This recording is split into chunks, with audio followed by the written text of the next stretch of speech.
राधे श्याम, ये दो शब्द अटूट प्रेम का हिस्सा माने जाते हैं। भले ही एक दूसरे के कभी हो नहीं सके, लेकिन फिर भी एक दूसरे के साथ ही हमेशा नाम लिया गया।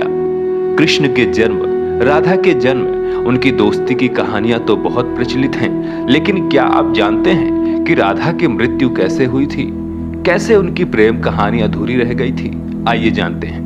कई लोग कहते हैं कि राधा सिर्फ काल्पनिक थी। कारण ये कि भागवत जिसने भी पढ़ी है उसका कहना है कि सिर्फ दशम स्कंद में ही जब महारास का वर्णन हो रहा है, वहीं एक जगह राधा के बारे में बताया गया है कि वो भी रास कर रही हैं और आनंद ले रही हैं। अलग अलग ग्रंथों में राधा और कृष्ण की गोपियों का अलग वर्णन है। एक जगह ये भी लिखा है कि कृष्ण की 64 कलाएं ही गोपियां थी और राधा उनकी महाशक्ति, यानी राधा और गोपियां कृष्ण की ही शक्तियां थी जिन्होंने स्त्री रूप ले लिया था। गोपियों को ही भक्ति मार्ग का परमहंस, यानी जिसके दिमाग में दिन रात परमात्मा रहता है, कहा गया है, क्योंकि उनके दिमाग में 24 घंटे कृष्ण ही रहते थे। राधा और कृष्ण के प्रेम का असली वर्णन मिलता है गर्ग संहिता में। गर्ग संहिता के रचयिता यदुवंशियों यानी कंस के कुलगुरु, यानी एक तरह से कृष्ण के भी कुलगुरु हुए ऋषि गर्ग मुनि थे। गर्ग संहिता में राधा और कृष्ण की लीलाओं के बारे में बताया गया है। राधा कृष्ण के प्रेम के बारे में बताया गया है। इस संहिता में मधुर श्री कृष्ण लीला है। इसमें राधा जी की माधुर्य भाव वाली लीलाओं का वर्णन है। श्रीमद् भगवत गीता में जो कुछ सूत्र रूप में कहा गया है, गर्ग संहिता में उसी का बखान किया गया है। अगर गर्ग मुनि यदुवंशियों के कुलगुरु थे, तो ऐसा कैसे हो सकता है कि वो अपने सामने चल रही कृष्ण लीला में किसी काल्पनिक किरदार का चित्रण करेंगे? यहीं से मिलता है राधा के सत्य होने का प्रमाण। क्या कृष्ण ने राधा को धोखा दिया था? कृष्ण राधा से ये वादा करके गए थे कि वो वापस आएंगे, लेकिन कृष्ण राधा के पास वापस नहीं आए और चले गए। उनका विवाह भी रुक्मिणी से हुआ। कहा जाता है कि रुक्मिणी लक्ष्मी का रूप थी और उन्होंने कभी कृष्ण को देखा नहीं था, फिर भी उन्हें अपना पति मानती थीं। जब रुक्मिणी के भाई रुक्मी ने उनका विवाह किसी और से करना चाहा, तो रुक्मिणी ने कृष्ण को याद किया और कहा कि अगर वो नहीं आएंगे तो वो अपनी जान दे देंगी। इसके बाद ही कृष्ण रुक्मिणी के पास गए और उनसे विवाह कर लिया। कृष्ण के वृंदावन छोड़ने के बाद से ही राधा का वर्णन बहुत कम हो गया। राधा और कृष्ण जब आखिरी बार मिले तो राधा ने कृष्ण से कहा था कि भले ही वो उनसे दूर जा रहे हैं, लेकिन मन से कृष्ण हमेशा उनके साथ ही रहेंगे। इसके बाद कृष्ण मथुरा गए और कंस और बाकी राक्षसों को मारने का अपना कार्य पूरा किया। इसके बाद प्रजा की रक्षा के लिए कृष्ण द्वारका चले गए और द्वारकाधीश के नाम से लोकप्रिय हुए। जब कृष्ण वृंदावन से निकल गए, तब राधा की जिंदगी ने अलग ही मोड़ ले लिया था। राधा का विवाह एक यादव से हो गया। राधा ने अपने दाम्पत्य जीवन की सारी रस्में निभाई और बूढ़ी हुई, लेकिन उनका मन तब भी कृष्ण के लिए समर्पित था। कौन थे राधा के पति? राधा के पति का वर्णन ब्रह्मवैवर्त पुराण में किया गया है। ये वेदव्यास द्वारा रचित 18 पुराणों में से एक है। राधा के विवाह के बारे में अलग अलग कहानियां प्रचलित हैं। कुछ के अनुसार राधा की शादी अनय से हुई थी। अनय भी वृंदावन निवासी थे और राधा और अनय का विवाह ब्रह्मा की एक परीक्षा के बाद हुई थी।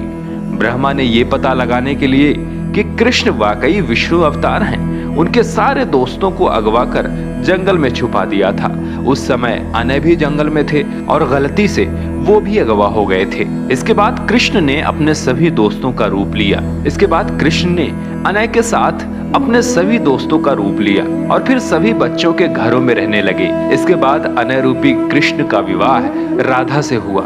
एक दूसरी कहानी के अनुसार असल में राधा का विवाह हुआ ही नहीं था।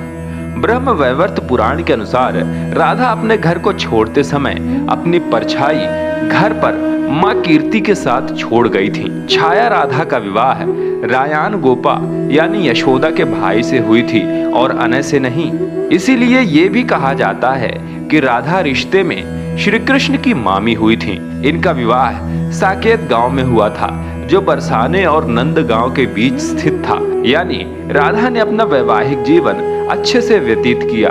भले ही मन से वो कृष्ण से जुड़ी रहीं। मित्रों, लोक कथाओं के अनुसार अपने जीवन के अंतिम दिनों में राधा ने अपना घर छोड़ दिया था और कृष्ण से मिलने द्वारका चली गई थी। जब आखिरकार ये दोनों मिले तो दोनों ने कुछ नहीं कहा। दोनों जानते थे कि दोनों मन से जुड़े हुए थे, लेकिन राधा को लगा कि कृष्ण से करीब रहना उस तरह का सुख नहीं दे रहा है जिस तरह उन्हें तब लगता था जब वो मन से कृष्ण से जुड़ी हुई थी। राधा बिना कुछ बोले महल छोड़कर चली गई। अंतिम क्षणों में कृष्ण ने राधा की अंतिम इच्छा पूरी की, जिसमें उन्होंने राधा को सबसे मधुर बांसुरी की धुन बजाकर सुनाई। इसके बाद ही राधा जी कृष्ण में विलीन हो गई। किसी भी पुराण में राधा की मृत्यु का वर्णन नहीं मिलता। आइए अब जानते हैं कि क्यों नहीं मिल पाए राधा कृष्ण। गर्ग संहिता के गोलोका कांड में देवर्षि नारद और मिथिला नरेश के बीच का संवाद बताया गया है। ये राधा और श्रीधामा के श्राप के कारण हुआ था कि राधा और कृष्ण को 100 सालों का वियोग झेलना पड़ा था। श्री गर्ग संहिता के विश्वजीत कांड के 49वें अध्याय में एक और कहानी लिखी गई है। कहा गया है कि राधा और कृष्ण 100 साल बाद सूर्य ग्रहण के दौरान होने वाले एक यज्ञ में मिले थे जो कुरुक्षेत्र में हो रहा था। इस दौरान राधा को योगेश्वर भगवान अपनी रानियों और गोपियों के साथ ले गए द्वारका। यहाँ सभी ने राजसूया यज्ञ में हिस्सा लिया जिसे राजा उग्रसेन ने करवाया था। उस समय राधा कृष्ण के साथ उनकी पत्नी के तौर पर थीं और यही लिखा जाता है कि राधा का विवाह कृष्ण से हुआ था और वो छाया राधा थी जो रायान गोपा से विवाह कर कृष्ण की मामी बनी थी। राधा और कृष्ण के विवाह का सबूत माना जाता है। मित्रों, ये जानकारी आपको कैसी लगी? कमेंट बॉक्स में राधा कृष्ण लिखकर हमें जरूर बताइए। चैनल में अगर आप नए हैं तो चैनल को सब्सक्राइब करके बेल नोटिफिकेशन को ऑन कर ही लें ताकि हम जब भी अपनी वीडियो अपलोड करें आप तक तुरंत पहुंच जाए। साथ ही हमारे नए मोटिवेशनल यूट्यूब चैनल अज्ञात दुनिया मोटिवेशन को भी सब्सक्राइब कर लें। तब तक के लिए जय शंकर।